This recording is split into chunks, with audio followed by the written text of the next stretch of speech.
Assalamualaikum warahmatullahi wabarakatuh. Selamat pagi teman-teman.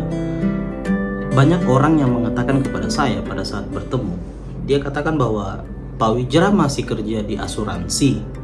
Masih kerja di asuransi, Pak. Oke teman-teman, dalam kesempatan ini saya akan menjelaskan kenapa saya masih kerja di industri asuransi. Sampai hari ini saya sudah 12 tahun berada di bisnis industri asuransi syariah. Nah, saya sebelum menjawab pertanyaan itu, saya akan cerita kepada teman-teman.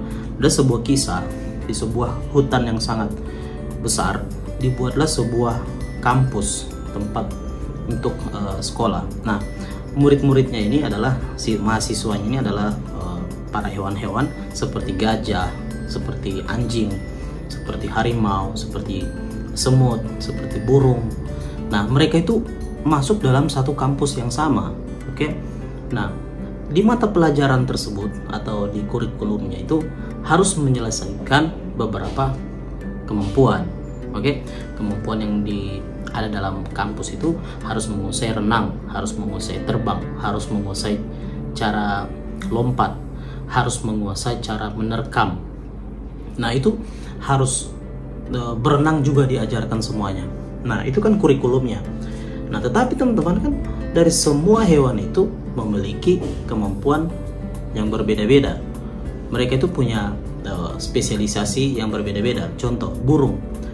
Pada saat di akhir final untuk ujian akhir, untuk materi renang, pasti di situ burung sudah kalah.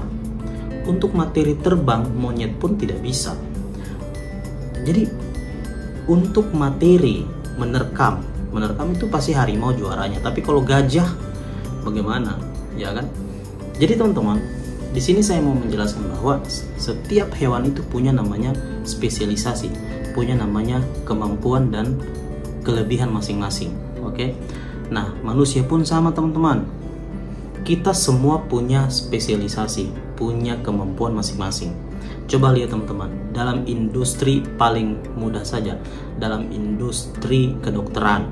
Nah, itu kan industri kesehatan. Tetapi dalam industri kesehatan itu tidak semua memiliki spesialisasi yang sama. Ada bagian keperawatan, ada bagian kebidanan. Nah, kemudian dirinci lagi bagian kedokteran. Bagian dokter pun terbagi. Ada dokter umum, ada dokter spesialis saraf, spesialis jantung, dokter spesialis mata, kemudian ada dokter gigi, kemudian ada dokter ahli dalam. Nah, itu kan ada ahli-ahlinya kan. Nah, jadi sebenarnya kalau kita masuk dalam satu industri tertentu, contoh industri kesehatan atau kedokteran, bukan berarti kita berhenti pada saat kita menjadi dokter umum kan. Pasti kan ada namanya level di mana kita bisa naik level ke dokter ahli, kemudian kita bisa dokter prof lagi. Begitu. Sama juga kalau kita mau jadi dosen. Pada saat kita sarjana S2, kita mau jadi doktor, kemudian kita jadi profesor di bidang yang sama. Begitu kan?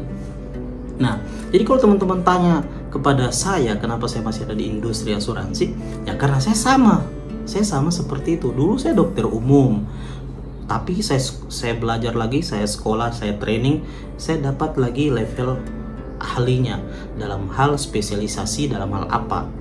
Nah, kami di asuransi ini, bisnis industri asuransi juga punya level, punya spesialisasi, begitu. Nah, teman-teman, sekarang saya mau sharing kepada teman-teman. Banyak orang-orang yang kerja di industri asuransi pindah atau bahkan dia bekerja double. Dia bekerja 3 pekerjaan atau 4 pekerjaan sekaligus. Jadi terlihat dia kerja di asuransi, di bisnis asuransi, tapi dia tidak profesional di bidang itu. Oke, coba teman-teman bayangkan, saya seorang dokter, ya, oke, saya dokter, saya juga jualan di pasar, saya juga jualan baju, ya kan, saya juga buka usaha, contoh mainan anak-anak. Kan saya ini dokter, saya tidak mau melayani orang hanya dalam batas dokter umum. Nah, kalau saya sudah melakukan pekerjaan yang banyak dengan bisnis saya yang terlalu banyak, bisa jadi ilmu kedokteran saya tidak akan berjalan dengan baik. Oke? Nah, sama seperti kita di industri asuransi, teman-teman. banyak teman-teman yang saya tanya, kenapa kamu sudah ada di bisnis industri asuransi, kenapa kamu kerja juga sebagai contoh jadi karyawan atau buka usaha lain? Nah, kenapa? Dia jawabnya itu apa? Untuk menambah penghasilan, Pak. Nah, ini sebenarnya hal yang sangat lucu. Kenapa bisa dia mengatakan hal itu? Jadi, masa dia katakan untuk menambah penghasilan? Jadi begini, teman-teman, boleh saja kita itu bekerja, boleh saja kita bekerja lebih dari pekerjaan kita hari ini. Contoh, kalau kita awalnya seorang PNS, kita punya target penghasilan 20 juta per bulan. Kalau dari pekerjaan kita hari ini sebagai PNS tidak bisa memberikan kita penghasilan 20 juta per bulan, ya boleh saja kita buka usaha lain. Karena kita tidak mampu untuk, contoh di PNS itu kan ada batas gaji atau penghasilan, contoh 7 juta per bulan. Meskipun kita kerja sekeras-kerasnya, serajin-rajinnya, dia tidak bisa lagi naik ke level 15 juta atau 20 juta. Nah, itu boleh saja kita cari pekerjaan lain, bisnis lain, karena memang pekerjaan kita saat ini tidak mampu untuk memberikan kita income 20 juta.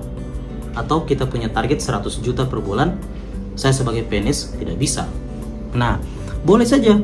Jadi kita bisa bekerja sampai 4 atau 5 bahkan aliran penghasilan kita, kalau pekerjaan kita ini tidak mampu memberikan kita penghasilan 100 juta per bulan. Nah, tetapi bagaimana kalau ada satu pekerjaan atau ada satu bisnis? Contoh, saya seorang dokter, target saya penghasilan saya setiap bulan 100 juta. Nah, untuk mendapatkan 100 juta per bulan, cukup saya meningkatkan level pengetahuan saya. Saya sekolah lagi menjadi dokter ahli. Contoh, saya dokter umum menjadi ahli jantung, ahli dokter kandungan, ya kan? Jadi income yang tadi 100 juta saya bisa raih dengan menjadi dokter spesialis.